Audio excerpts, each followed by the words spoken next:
Saudara, Forum Purnawirawan TNI mendesak parlemen merespons surat usulan pemakzulan Wakil Presiden Gibran Rakabuming Raka. DPR dan MPR menyebut akan mengkaji surat itu.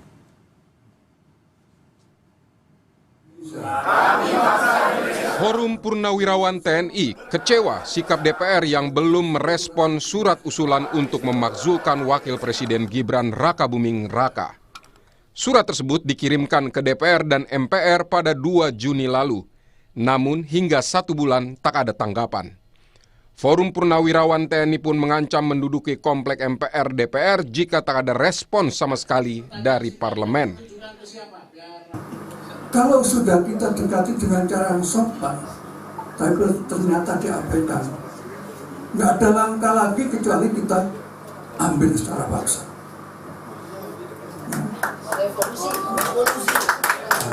Harus, ya. Kita duduk ke MPR, Senayan sana. Oleh karena itu saya minta siapkan kekuatan. Ketua DPR Puan Maharani menyebut belum menerima surat Forum Purnawirawan TNI. Namun Puan bilang bakal mengecek kembali dan berjanji pimpinan DPR bakal mempertimbangkan langkah yang bisa dilakukan terkait usulan pemakzulan Wapres Gibran. Terkait dengan surat, kita akan cek kembali apakah bisa langkah-langkah apa yang akan dilakukan, dan tentu saja kita akan proses nantinya dengan sebaik-baiknya. Belum ada. Wakil Ketua MPR Edi Suparno menyebut telah menerima surat Forum Purnawirawan terkait usulan pemakzulan Gibran. Namun pimpinan MPR masih menunggu kajian dari Sekretariat Jenderal MPR soal tindak lanjut surat tersebut. Ya, kami juga sudah menerima surat itu. Tentu kita sedang menunggu hasil kajian dari Sekretariat Jenderal MPR tentang tindak lanjut atau permasalahan yang memang menyangkut surat tersebut. Jadi kami sifatnya dalam hal ini menunggu hasil kajian untuk kemudian kita lihat bagaimana kajian yang dilakukan oleh Sekretariat Jenderal MPR. Wakil Ketua Umum Jokowi Mania Andi Azwan mempertanyakan urgensi dari tuntutan pemakzulan Wapres Gibran Rakabuming Raka. Menurutnya, usulan tersebut tak akan diproses DPR. Ya, di mana kesalahannya? Pertanyaan saya. Satu, apakah dia berkhianat pada negara? Apakah dia korupsi? Dan sebagainya. Kan nggak ada itu bukti-bukti yang mengatakan itu. Dan tidak ada putusan pengadilan yang mengatakan itu. Memang semuanya itu tergantung dari elit. Tapi kalau lihat konstelasi politik yang ada sekarang, insya Allah tidak akan. Oke, Bung Refli. Koalisi pendukung pemerintah Prabowo Gibran saat ini merupakan mayoritas di DPR. Hanya satu fraksi di DPR, yaitu PDIP, yang bukan bagian dari pendukung pemerintah. Tim Liputan Kompas TV. DPR belum memproses surat usulan pemakzulan Wakil Presiden Gibran.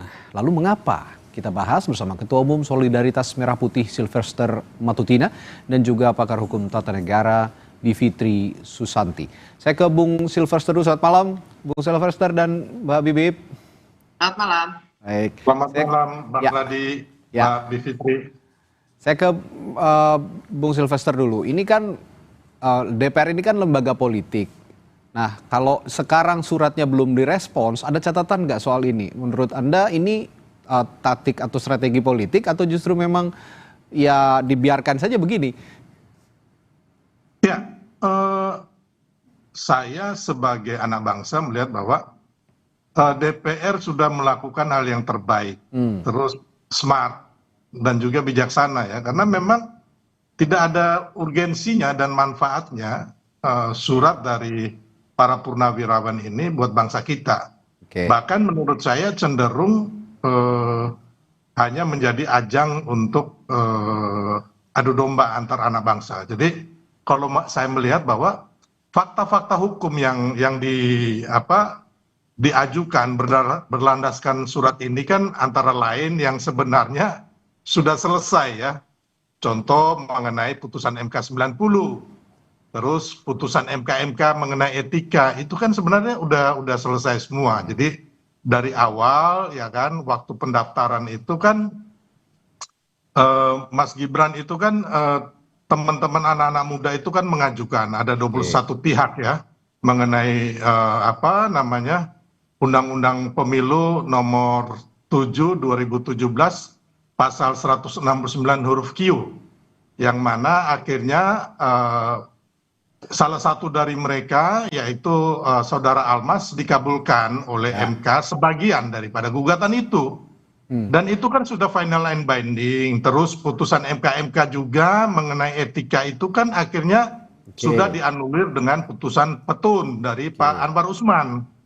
Nah, jadi menurut saya harusnya teman-teman ini ya kan, kalau memang nggak mau kemarin itu berkompetisi di Pilpres, harusnya Pilpres kemarin tuh diboikot gitu loh. Ya kan, nggak usah lah teman-teman 01 sama 03 ini ikut, ya kan. Tapi kan ternyata mereka berpikir bisa menang. Bahkan Ibu Mega sama Adiana Pitupulu mengatakan akan sanggup mengalahkan Prabowo Gibran dalam satu putaran. Begitupun pihak tim Anies. Bahkan kalau nggak salah kemarin juga teman-teman membuat film Dirty Vote dan sebagainya. Kan harusnya ini kan ya udah, kalau memang nggak mau berkompetisi takut kalah ya boikot dong. Terus yang kedua ya kan, kalau memang kemarin kan sudah setuju, sudah ada deklarasi di KPU siap menang siap kalah ya kan. Terus ada lagi hasil Pilpres itu kan digugat oleh 01 dan 03. Saya nggak tahu teman-teman ini kan di situ ada pengacara-pengacara hebat, ahli tata negara hebat. Artinya kalian kalah kan berarti salah sendiri. Terus yang kedua, bahkan ada satu kali lagi mereka melakukan gugatan di petun, ya kan, agar Prabowo Gibran ini dikalahkan lah, nggak dilantik. Terus ada lagi, tapi yang saya lihat memang teman-teman ini baik ada pengacara sekarang juga yang mensomasi Gibran. Terus para jenderal ini menurut saya nggak kesatria. Karena apa? Mereka sendiri setelah Pilpres, mereka itu menggeruduk KPU. Minta agar Pilpres itu diulang. Karena katanya ada kecurangan. Tapi kan anehnya, gugatan mereka ini kan nggak bisa membuktikan adanya kecurangan itu. Termasuk yang somasi dari para para pengacara ya, yang sekarang mensomasi. Itu perspektif. Jadi intinya saya bilang tadi, dasar-dasar hukum dan fakta-fakta hukum yang diajukan para pensiunan ataupun para pengacara yang mensomasi Mas Gibran ini nggak ada sama sekali gitu loh. Itu perspektif dari Anda ya. Konyol dan membodohi rakyat kita gitu loh. Baik Bu Sylvester.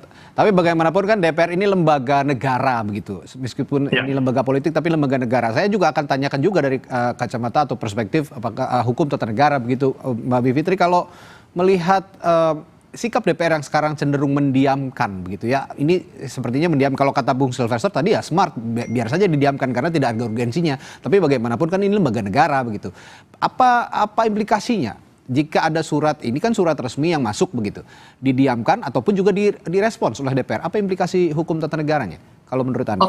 Baik. Jadi kita fokusnya ke hari ini ya. Dengan sedikit klarifikasi tentu saja, saya kira kita jangan menggeneralisasi ini yang mengajukan adalah penawaran TNI. Dirty vote itu nggak ada hubungannya dengan 01 ataupun 03. Kalau masih belum clear silakan dicek lagi. Tapi kita fokus di hari ini dengan mengatakan bahwa DPR itu konteksnya dalam hukum tata negara adalah wakil rakyat. Kalau ada siapapun yang mengajukan surat apapun, terlepas dia mau penawaran TNI kah, atau tukang bakso kah, atau siapa saja, harus direspon.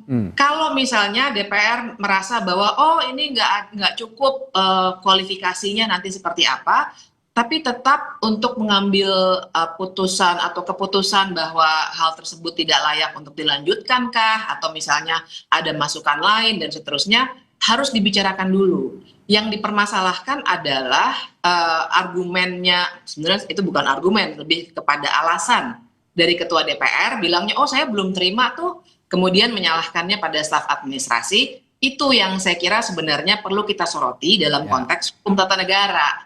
Harusnya itu kan hal kecil ya.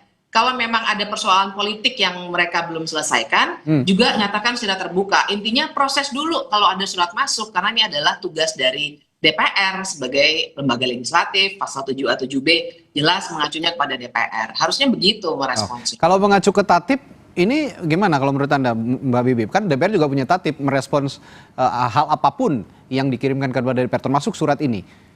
Ya, jadi dalam tata tertib DPR itu memang aturan mainnya tentu saja mengagendakannya dulu ke dalam rapat paripurna, dan biasanya untuk menentukan agenda apa yang akan dibahas dalam rapat paripurna itu ada rapat bamus atau semacamnya. Ya. Jadi badan musyawarah itu isinya memang pimpinan-pimpinan fraksi. Jadi kayak mini DPR-nya ya. Mereka yang menentukan. Nah, kalau kita cek apa agenda rapat paripurna yang sudah terjadi, karena mereka memang baru selesai reses kan, itu belum diagendakan sama sekali. Nah, dalihnya adalah suratnya belum ada. Padahal kita semua tahu, saya yakin bahkan Mas Radhi, saya sendiri, dapat tembusannya kan, karena itu surat terbuka. Artinya argumen bahwa saya belum lihat tuh, belum tahu tuh, itu argumen yang juga apa ya, semacam menghina akal sehat juga gitu. Kenapa sih tidak diselesaikan saja? Sekali lagi, kalau saya dalam posisi normatif dulu untuk melihat aspek hukum tata negaranya. Nah, dalam konteks hukum tata negara, tinggal kalau tidak disetujui ternyata, karena ini memang semua tergantung pada koalisi Kim plusnya Prabowo, dan kelihatannya solid sekali di DPR gitu. Jadi memang sulit ditembus. Tapi pun dalam situasi itu bahas dulu, karena memang prosedur di tata tertib DPR seperti itu. Kalau mau ditolak silakan ditolak, tapi bahas dulu, respon dulu. Gitu. Oke, nah ini juga saya ke Bung Silverster kembali. Ini kemarin sampai ada ancaman dari Forum Purnawirawan TNI kalau misalnya tidak direspon juga, saya datangi DPR, kami duduki DPR, kami datangi DPR. Anda ada reaksi soal pernyataan dari Forum Purnawirawan TNI ini, Bung Silverster? Ya, ini kan manusia-manusia konyol ya, yang saya lihat mereka hanya mau egoisnya sendiri gitu loh. Jadi dalam hal ini kalau belum direspon ataupun direspon, apapun mereka akan tetap mendudukin DPR MPR itu kan keinginan mereka. Karena yang saya bilang tadi, mereka pada dasarnya tidak rela ya Prabowo Gibran ini berkuasa. Dalam hal ini mereka memang orang-orang yang kemarin satu, pertama kalah ya, kembali lagi. Yang kedua, memang mereka setelah Pilpres, mereka itu mendemo KPU gitu loh. Ya, terus intinya bahwa apapun nanti yang dilakukan DPR, itu pasti akan disalahkan juga. Termasuk mereka menyalahkan Pak Prabowo, kan lucu. Gitu loh, apa hubungannya Pak Prabowo dengan pemaksulan? Kan Pak Prabowo itu kan lembaga eksekutif gitu loh. Ya, jadi menurut Anda residu-residu kemarin Pilpres gitu ya? Jadi intinya mereka menyalahkan Pak Prabowo kan, ada yang bilang juga kan teman-teman kan, kemarin juga ngomong bahkan kalau Pak Prabowo mau ya tinggal aja dia perintahkan fraksi-fraksi di DPR itu untuk bergerak. Nah ini kan gila gitu loh, bangsa ini dibangun dengan cara-cara yang menurut saya narasi-narasi yang tidak mendidik buat bangsa kita gitu loh. Bung Silverster, organisasi Anda ini kan mendukung pemerintahan Prabowo Gibran tentu saja begitu ya. Nah, tapi saya ingin tanyakan juga bagaimana organisasi Anda ini juga menyeimbangkan dukungan terhadap Presiden Prabowo dengan isu pemakzulan Wapres Gibran ini yang berpotensi justru sepertinya kalau tidak direspons juga akan menciptakan kegaduhan. Ya, kita menerangkan kepada masyarakat bahwa ini sebenarnya suatu hal yang mengada-ada gitu, tidak benar gitu loh orang-orang ini kan. Dan itu yang sekarang ini kita mencerahkan kepada masyarakat gitu loh. Terus kalau kita mau kembali lagi apa namanya, mereka bikin surat, kita bikin surat juga mau ngapain gitu, atau mereka mau menggeruduk DPR MPR, kita juga turun. Akhirnya kan yang rugi kan kita sebagai anak bangsa kan dipecah belah, dan ini maunya mereka gitu loh. Jadi kembali lagi saya berharap ya kan ini kan udah selesai gitu loh ya kan. Segala macam prosedur ketatanegaraan sudah dan konstitusi itu sudah dijalankan ya kan. Makanya saya bilang ya kalau kami minta ya stop aja. Kenapa? Nggak punya dasar dan fakta-fakta hukum yang jelas. Kalau memang mau lagi kita bertempur di 2029 itu aja sih. Gitu. Saya coba masuk ke substansi sebenarnya surat usulan pemakzulan ini, Mbak Bibip. Kalau menurut Anda, apakah argumen hukum yang diajukan Forum Purnawirawan TNI, saya bicara Forum Purnawirawan karena saat ini yang mengajukan itu begitu ya, dalam surat usulan pemakzulan Gibran ini seperti yang dikatakan mereka ada pelanggaran etika pencalonan, lalu juga ada apa namanya tidak memenuhi syarat konstitusional yang katanya diatur pada pasal 7 Undang-Undang Dasar 1945 seperti item-itemnya pengkhianatan terhadap negara, korupsi, penyuapan, tindak pidana berat atau perbuatan tercela. Apakah unsur-unsur itu ada yang nyantol lah sedikitnya di kondisi sekarang ini? Ya, jadi pasal 7A itu memang panjang ya, tidak hanya penyuapan, pengkhianatan, tapi juga ada 2 celah tuh, yang namanya perbuatan tercela itu satu, satu lagi adalah tidak lagi memenuhi syarat sebagai wakil presiden ataupun presiden, tergantung siapa yang mau diajukan. Nah, kalau kita lihat suratnya itu mengacunya memang ke putusan 90, itu yang skandal Paman Usman itu ya. Nah, buat saya sebenarnya itu nggak strategis tuh diajukan sebagai sebuah alasan. Kenapa nggak strategis? Jadi kalau misalnya sempat dikatakan waktu itu kan juga rame misalnya Pak Jokowi bilang itu harus dua-duanya. Secara normatif tentu saja itu tulisannya presiden garis miring dan garis miring atau wakil presiden, jadi bisa salah satu. Tapi kan sebenarnya maksudnya Pak Jokowi yang tersirat adalah kalau yang di soal putusan 90, tidak mungkin Pak Prabowo-nya nggak tahu. Tidak mungkin koalisi Kim plus Kim, itu waktu dulu ya, belum jadi plus, itu nggak tahu. Jadi kalau misalnya putusan 90 yang diangkat, nah kalau catatan saya sih itu tidak strategis sebenarnya.